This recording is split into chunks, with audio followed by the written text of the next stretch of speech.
Hey, everybody, welcome back to the show. It's Anti-War Radio. On the line is Mohammed Sahimi, professor of chemical engineering at USC, but he's also a writer for PBS Frontline's Tehran Bureau website. Man, there's some killer journalism going on there. Bob Dreyfus and other great writers as well. PBS Frontline Tehran Bureau. And also, of course, he writes for antiwar.com, where he's got a piece today called Yukiya Amano, Minion of the Empire. Oh, thank you for not mincing words. That title. Welcome back to the show, Mohammed. How are you doing? I'm not too bad. Thank you for having me in your program again. Well, I'm very happy to have you here. And you sure called this guy out right. He really is pathetic, this leader of the IAEA. I guess I ought to tell people real fast. There's this organization called the IAEA under the UN, and its job is inspecting countries that signed the Non-Proliferation Treaty, who don't have nuclear weapons, who have, by signing that treaty, promised not to get them by hook or crook. These are the inspectors that go in and make sure that they're still abiding by all the rules. And Yukiya Amano is their newish Director General. So what do you know about this guy? What's your beef, Mohammed Sahimi? Well, from the very beginning, when he became the Director General of IAEA on December 1st, 2009, he has taken positions with regards to Iran's nuclear program that are totally one-sided and biased. He issued his first report about Iran's nuclear program in February of 2010, a couple months after he took over.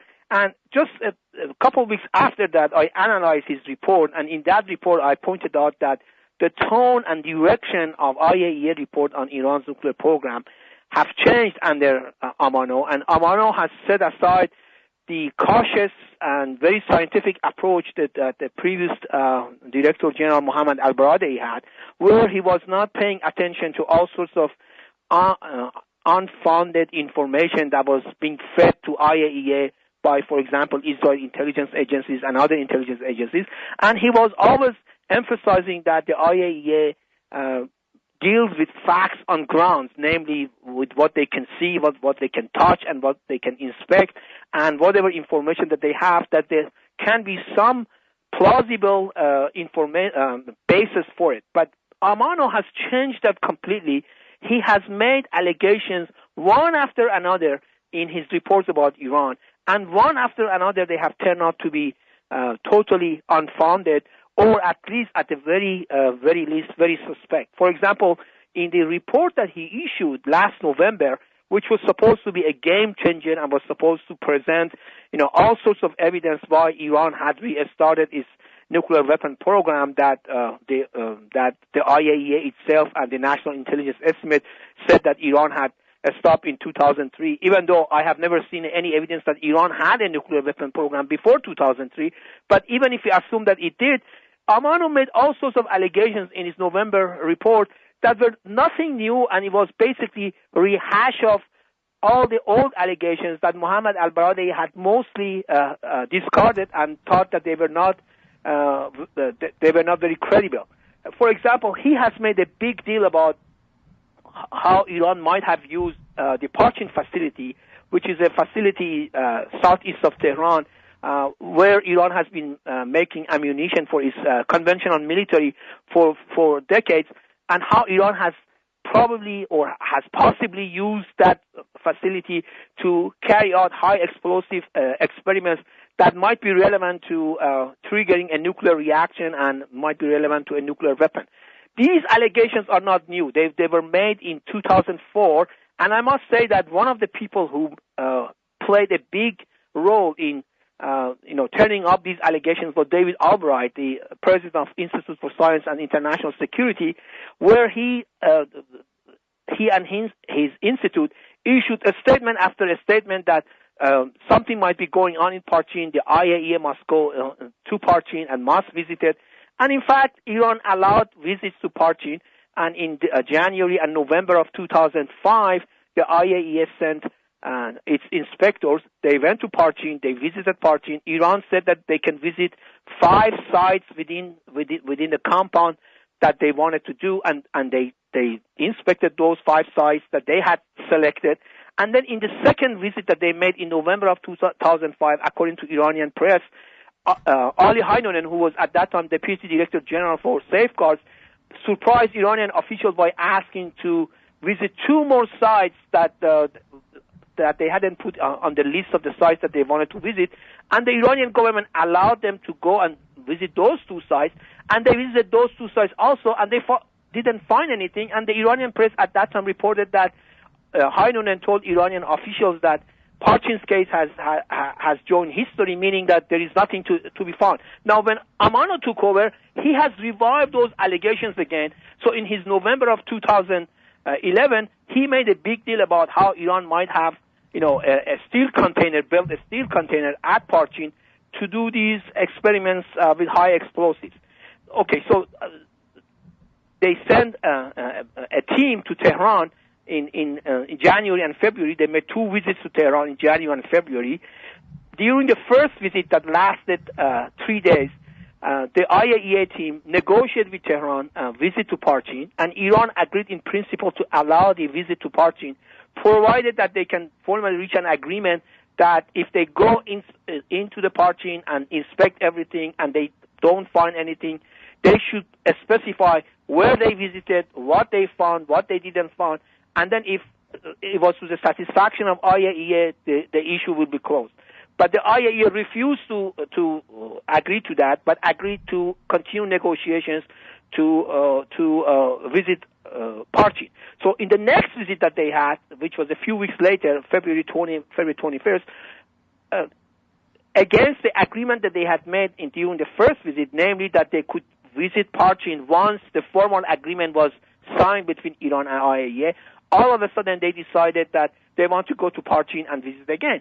And Iran, of course, refused it because they said that, there has to be a formal agreement between the agency and Iran. And they asked the team to stay in Tehran at least 1 day longer so that they can conclude the negotiations and draw the formal agreement.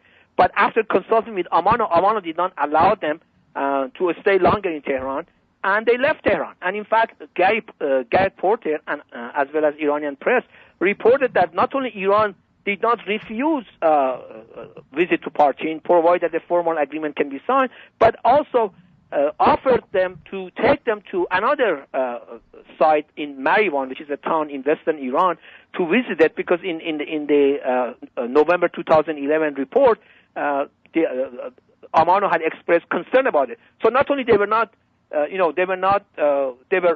totally open to visit the Marivan site, but they also said that we allow you to visit Parchin, stay longer so that we can formalize the agreement and sign it, and therefore you can go to Parchin and visit the sites that you want. But Amano refused it, and that created a whole environment of hysteria over how Iran is uncooperative with the IAEA and is not allowing IAEA to visit the Parchin site. So that's one of the examples of what Amano has been doing against Iran.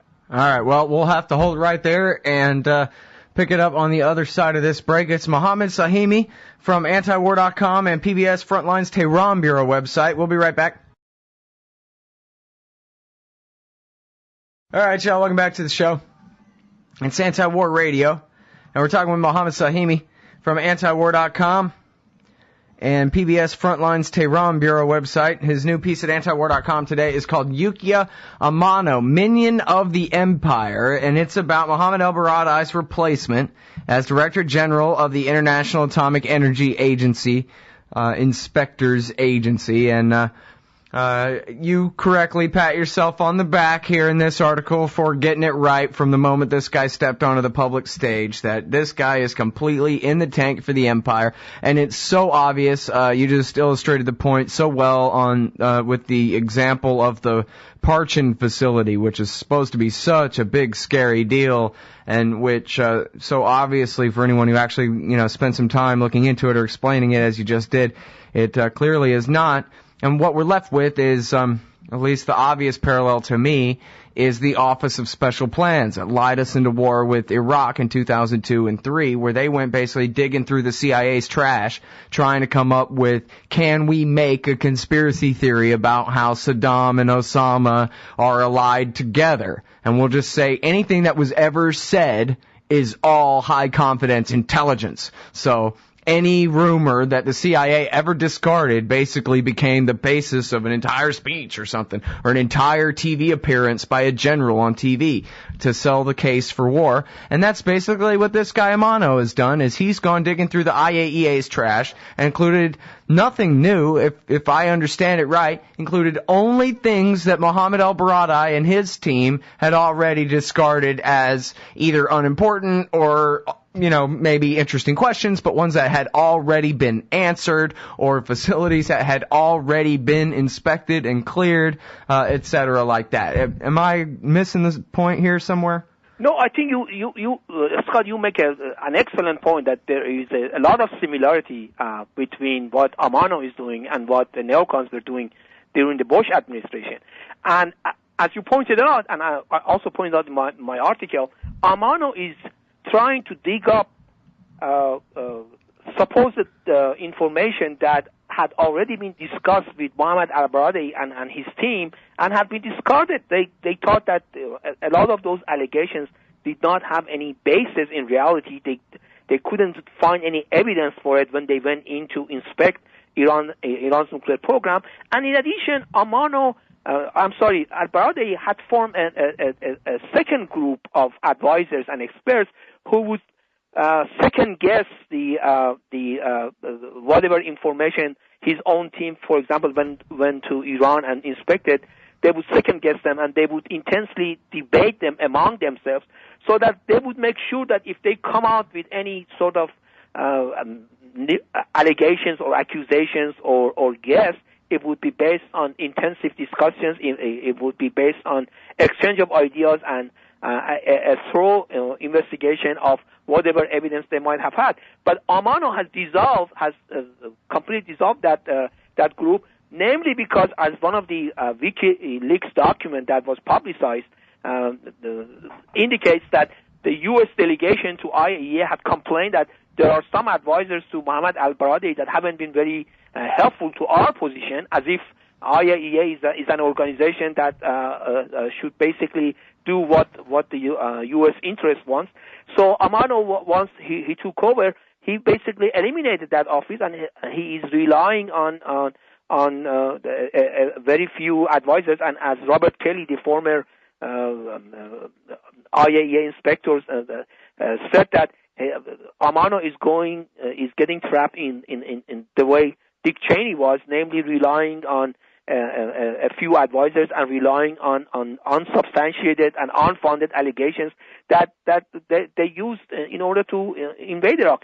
And the Parchin example is just one example. In the very first report that Amano issued about Iran, he started making allegations that Iran may have nuclear materials that has not declared to IAEA. And of course, this is a very serious allegation, because if Iran does have nuclear material that hasn't been declared, that would be a very serious violation of its safeguard agreement. Yeah, but that's exactly how he does it, right? He says, well, but this is, I've verified the non-diversion, but that's only of nuclear material I know about. There could be, who knows what, maybe ready-made hydrogen bombs laying around. You know what, Mohammed Sahimi, you might have a howitzer in your backyard, as long as we're making stuff up. He doesn't cite any reason whatsoever to believe that there's any parallel program or any separate amount of nuclear material that hasn't been, cataloged. He simply says, could be. Yeah, could be. And then proving a negative is almost impossible. I mean, you can make any sort of accusation against any nation or any government or any person. But I hope nobody raids your house looking for a howitzer. Mohammed Sahimi does not have a howitzer. I was lying like Amano here, basically, is what happened just now. Not yet, anyway. But this is just one allegation. Or, for example, in his November 2011, he makes allegation that because some Iranian scientists had done research on neutron transport, and they had published the result of the research on neutron transport in open source journals so that everybody can see it, that means that, for example, they might have done something that could be relevant to a nuclear weapon. Or even with the high explosive issues, Iran has said that we have high explosives, but these are, first of all, for our conventional military and ammunition. And secondly, whatever work that we do, that, by the way, Iran did declare to IAEA, is for civilian applications. For example, they making roads, making tunnels, and all sorts of things. And even the IAEA itself says, oh yeah, there are other applications. But we are really interested to know whether Iran wants to use it in a nuclear weapon program. I mean, these are the type of allegations that he has made, that there has been no evidence, no basis for it, and yet he keeps going after them. And these are all old allegations that, as you said, and I also mentioned, Mohammed al-Baradei and his team had basically dismissed. The entire report of November 2011 that the mainstream media in this country made a big deal about it was mostly based on old laptop stories that you have talked about on your program, and I have talked about in your program many times, that al-Baradei had said many, many times that these are not credible. But he revived all those allegations and made new ones, and he keeps going at this again and again and again and again, to the point that, for example, even Julian Berger of Guardian, that hasn't been really kind to Iran's nuclear program, has been very critical, just published a piece last week in which he quoted many, many experts, both former IAEA inspectors and diplomats and so on, who were highly critical of Amano and have said that Amano has taken a very dangerous path, because his report and his unfounded allegations create an atmosphere of war and contributes to the hysteria over Iran's nuclear program. And this is really dangerous. Yeah. Well, and that's really what it's all about. Just like the Office of Special Plans, their primary task was creating the talking points to flood the media echo chamber with everybody knows Saddam's making bombs, Saddam's got germs, Saddam's doing this, backing terrorism, that. And so nobody ever was in dispute about the premise. Everybody always agreed on the laundry list of reasons. Then the only question was left of what to do about it. And that's what's going on here, is not, they don't ever really make a case for any of this stuff, Parchin or anything else. Hell, even David Sanger is debunking the Parchin allegations in the New York Times, of all things, to happen. But it doesn't matter. What matters is that there were 10,000 allegations about Iran's nuclear program in a row, and people just basically assume that there couldn't be unless there was something going on there, smoke and fire and all that, for people who don't have time to look into it. And so the narrative there, that atmosphere of war, as you said, is already there in the background. But so now let me ask you real quick at the end here, Mohammed, whether you have any hope for the new talks. Barbara Slavin wrote a piece that you might have seen for the Atlantic Council saying that, I forgot which one of these former diplomat types. Oh, I know, it was Chuck Hagel, I think, was telling her that looks like there's going to be some new talks and that maybe they really mean it on both sides this time. What do you think? I think Iran has sent several signals that indicates that they are ready to compromise.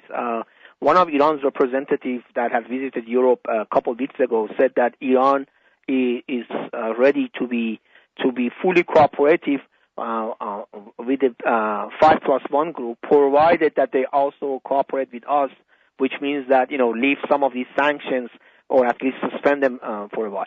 The Iranian president, Ahmadinejad, we know he wants to reach a compromise. Even Ayatollah Ali Khamenei has indicated in his speeches lately several times that we don't have a nuclear weapon and we are not after making a nuclear weapon because it is a sin in Islam to do it. So the question is whether the empire will take yes for an answer. Yes, I hope they can take yes for an answer, yes. All right. Thank you very much for your time. I'm sorry we're all out of it. I sure appreciate you on the show, though, again. Thank you again, Scott. That's the great Mohammed Sahimi, everybody. Antiwar.com today.